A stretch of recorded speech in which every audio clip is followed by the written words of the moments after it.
जीवन में संतुष्टि मिली है मुझे, आज सुख मिला है मुझे अपनी जिंदगी में, आज आनंद की बरसात हुई है मेरी जिंदगी में। मैंने कहा ऐसा क्या हो गया?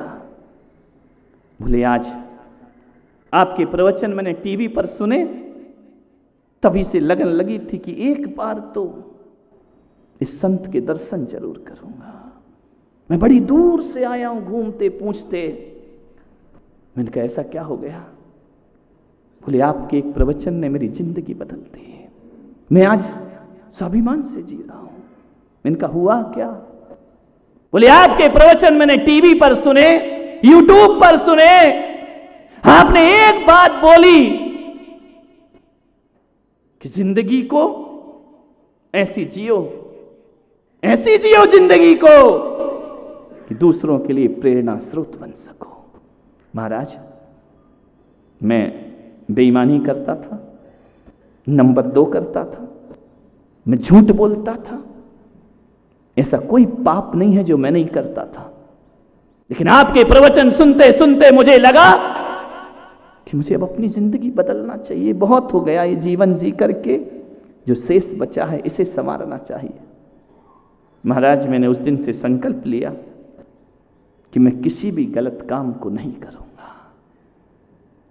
फिर क्या हुआ? परेशानियां बहुत हुई, लोगों ने मुझ पर व्यंग किए, क्या तू साधु संतों के प्रवचन में लगा है, जिंदगी को जी। मैंने मंदिर जाना शुरू कर दिया, मैंने रात्रि में भोजन त्याग शुरू कर दिया, मैंने सिगरेट पीना बंद कर दिया, और सबसे बड़ी बात महाराज मैंने गुस्सा करना बंद कर दिया। मैंने कहा क्रोध छोड़ दिया।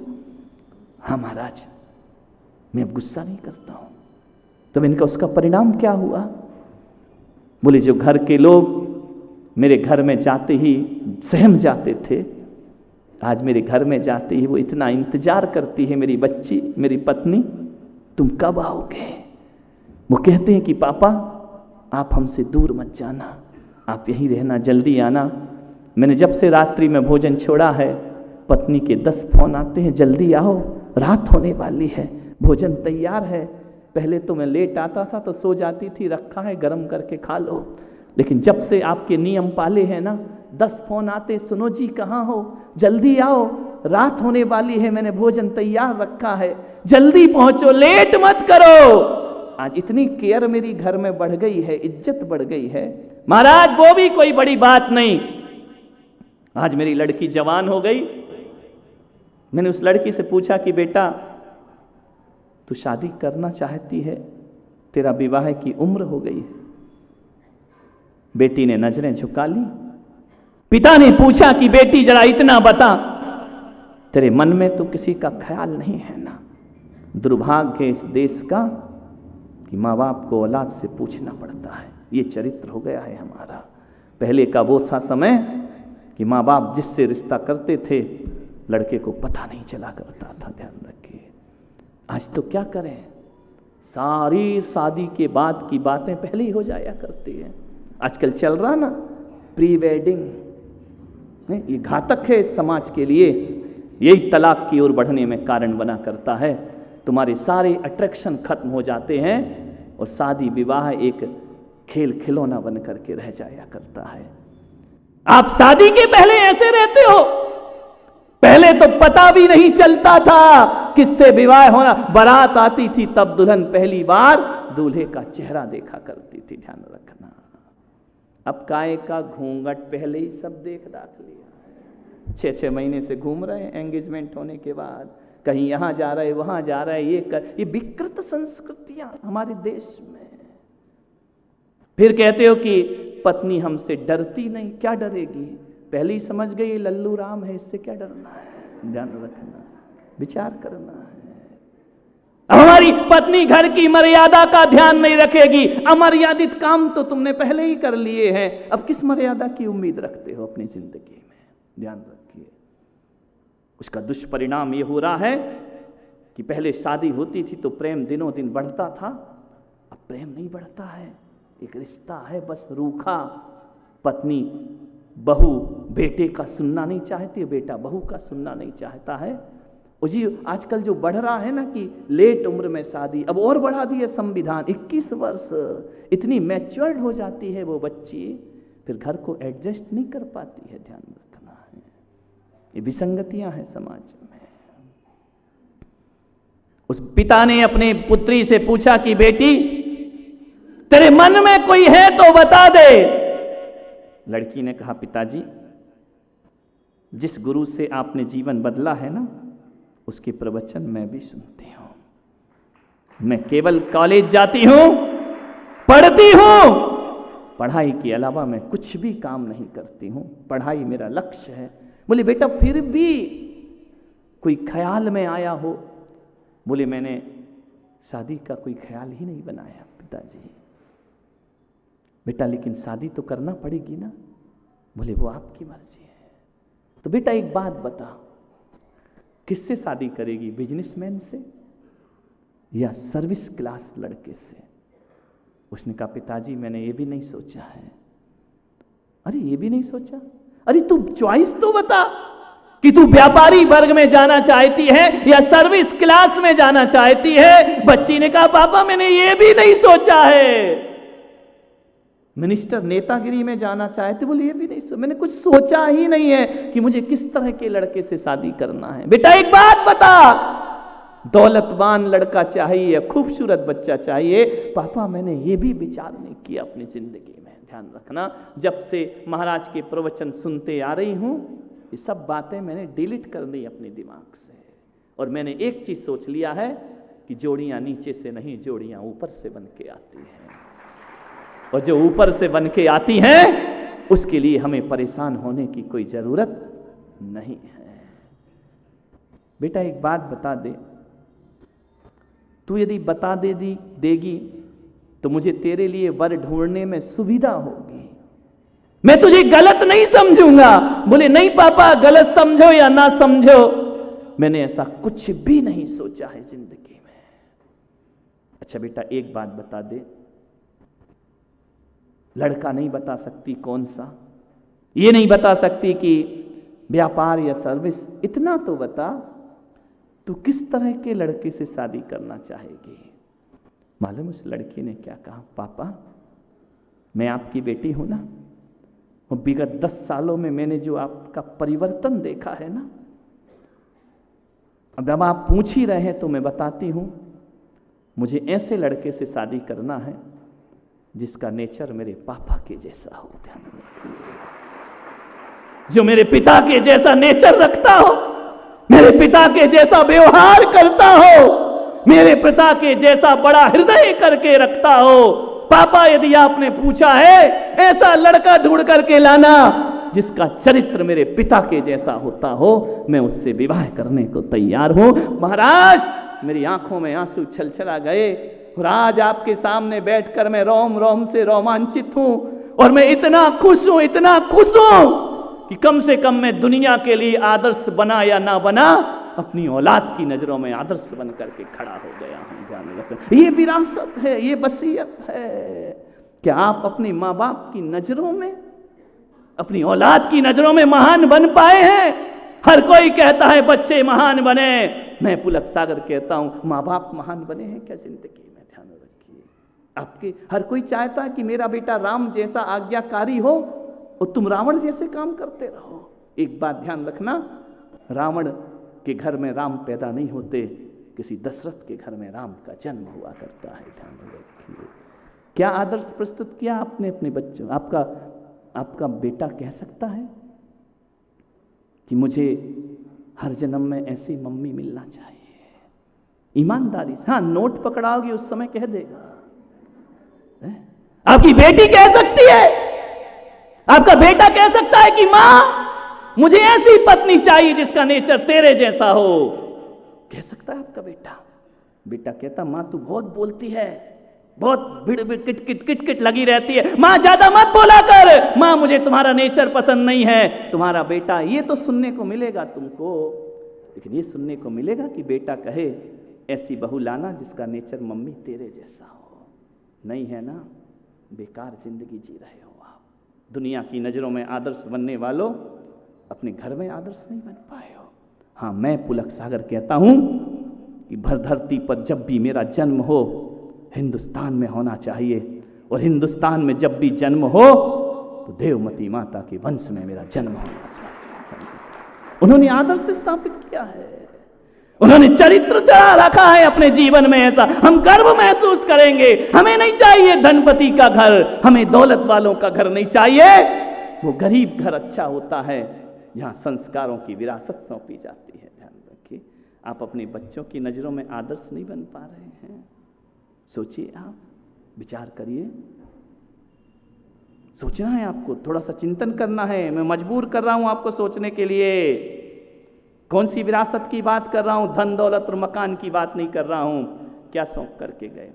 मेरी दादी की दीक्षा हुई, 8 साल वो आरिका रही, पद विहार किया। तपस्वी सम्राट आचार्य शनमती सागर से दीक्षित होने का सौभाग्य उनको प्राप्त हुआ। क्या संस्कार थे उनके! मुझे आज सब कुछ याद आ रहा है। दुर्ग में, छत्तीसगढ़ में, रायपुर के पास एक दुर्ग है, वहां आचार्य शनमती सागर जी महाराज का चातुर्मास चल रहा था। आचार्य महाराज ने 10 दिन के उपवास धारण किए। 1980 की बात है, ध्यान रखना। 10 दिन के उपवास धारण किए। 10 दिन तक उन्हें संकल्प नहीं मिला, उनको विधि नहीं मिली। उन्होंने कहा, जब तक मेरा संकल्प पूरा नहीं होगा मैं आहार ग्रहण नहीं करूंगा। ध्यान रखना, तपस्वी सम्राट शनमती सागर जैसा तपहपूत इस धरती पर आज तक नहीं हुआ है और ना आगे होगा। जिसने सारी जिंदगी 1 लीटर मट्ठे में गुजार दी, जिसने इतना कठोर तप किया कि 1-1, 2-2 महीने के उपवास तो उनके बाएं हाथ का काम हुआ करता था। तपस्या की मूर्ति जीवंत कोई है तो आचार्य शनमती सागर महाराज हुआ करती है। वो हमारे खानदान के गुरु हैं, हमारे वंश के गुरु हैं। वो उन्होंने बहुत उपकार किया है। उनके उपकार की छत हमारी पूरी खानदान पर महफूज किए, हमको ध्यान रखना। इतने महान तपस्वी, कठोर तपस्चरण, 4-4, 5-5 दिन, 8-8 दिन के उपवास के बाद भी 1.5 घंटे खड़े होकर के सामायिक करना कोई शनमती सागर महाराज से जाकर के सीखे। बहुत तपस्वी थे। हाथ अंत समय आपको मालूम होगा, यहाँ महाराज आए भी हैं, उनके हाथ में व्याधि हुई, उन्होंने इलाज नहीं कराया। ध्यान रखना, ऐसे ही हाथ लेकर चलते रहे। देख करके आंखें भर आती थी उनकी तपस्या, जिसने अपना शरीर तप की अग्नि में झुलसा दिया हो। ध्यान रखना, कोई राग नहीं रखा अपने शरीर से। उन्होंने संकल्प ले लिया कि जो मुझसे दीक्षा लेगा तो मैं पारणा करूंगा, वरना नहीं करूंगा। पूरा दुर्ग समाज स्तब्ध हो गया। छत्तीसगढ़ का हर तरह की विधि मिला सकता है श्रावक, इतनी बड़ी विधि कि दीक्षा धारण करो। 10 दिन आहार नहीं मिले महाराज को पर्युषण में, 10 दिन तक उपवास किया। ये दादी, जिसका नाम पूर्णिमा देवी था, वह उनके दर्शन को गई। पूरा दुर्ग समाज देख रहा है। उन्होंने कहा कि गुरुदेव, हमने सुना है आप 10 दिन से निराहार हैं। उन्होंने कहा कि मेरी विधि नहीं मिल रही, इसलिए मैं आहार नहीं ले रहा हूं। क्या विधि है? जब तक कोई दीक्षा नहीं लेगा शनमती सागर आहार नहीं करेगा। ऐसी कठोर साधना। उसने सोचा कि इतनी बड़ी समाज में एक भी दीक्षार्थी नहीं है। उसने कहा कि महाराज, मेरा जीना व्यर्थ है कि मैं घर में रोज रोटी खाऊं, मेरा गुरु भूखा बैठा रहे। ऐसी जिंदगी से तो बेकार की जिंदगी, हमको तो प्राण त्याग देना चाहिए अपने। महाराज, कल आहार पर उठो। आपका संकल्प कोई करे या नहीं करे, ये पूर्णिमा देवी आपका संकल्प पूरा करे। केवल दर्शन को गई थी, केवल दर्शन को, सब कुछ छोड़ दिया, ये संकल्प पूरा करेगी। महाराज ने कहा कि जानती है कठिन है ये तपस्या। बोले परवाह नहीं महाराज, मैं ऐसा इतिहास नहीं लिखना चाहती हूँ। ध्यान रखना, उस अनपढ़ देवी के शब्द, मैं ऐसा इतिहास नहीं लिखूंगी कि चौथे काल में ही चंदन वाला होती है, पंचम काल में भी चंदन वाला हुआ करती है। आपका परिणाम सुधारूंगी। पूर्णिमा का नाम था। पूर्णिमा के दिन माता जी ने पड़गाहन किया, आचार्य का आहार कराया और उसी समय दीक्षा का उपास धारण किया। दूसरे दिन वह देवमती माता जी बन करके खड़ी हो जाया करती। आचार्य शर्मती सागर ने उनका नाम देवमती रख दिया। पूछा कि महाराज ये नाम क्यों? बोले तपस्वी के आहार के बाद देवता आते हैं ना, तो ये आपकी दादी भी देवी बनकर मेरे सामने आई और मैंने इसका नाम मारिका देवमती माता जी रख दिया। मान्यवर, मुझे याद है जब वो घर छोड़ के जा रही थी, मैं बहुत छोटा था, लाडला था, बड़ा प्यारा था, सबसे छोटी संतान था। मैं और मेरे एक भाई और हैं जो आज आचार्य जय सागर के नाम से जाने जाते हैं, वह भी आचार्य शर्मती सागर से दीक्षित आज भी है।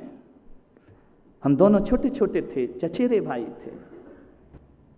घर का मंदिर था। माता जी ने अपनी अपार दौलत की साम्राज्ञी, 60 गांव की जमींदार थे इनके परिवार के लोग। इन्होंने दौलत में से इनके जब विवाह होकर के इनका आया तो इनके ससुर ने पूछा कि तुम मुंह दिखाई में क्या चाहती हो? उन्होंने कहा कि तुम्हारे गांव में जिनालय नहीं है ना, मुंह दिखाई में मुझे भव्य जिनालय तैयार करके दीजिए। आज भी वह जिनालय वहां पर है। उस जिनालय को बनाया, चंदा प्रभु भगवान का जिनालय बनाया। पंच कल्याणक हुआ, सौधर्म इंद्राणी बनने का सौभाग्य जिन्हें प्राप्त हो गया। और उस समय से उनके ससुर ने उनका नाम पूर्णिमा की जगह इंद्राणी कहना, पुकारना शुरू कर दिया अपने जीवन में। ऐसी वह विरासत लेकर आई। ध्यान रखना, मंदिर बनाया, रोज पूजा पाठ करते हैं। मेरे पिता का देहावसान हो गया, वो झटका, वह आघात वो सहन नहीं कर पाए। उनकी पहली औलाद थे वह। उस दिन से उन्होंने जमीन पर सोना प्रारंभ कर दिया। मेरी बहू विधवा रहे और मैं सज धज कर रहूं, ये नहीं हो सकता है।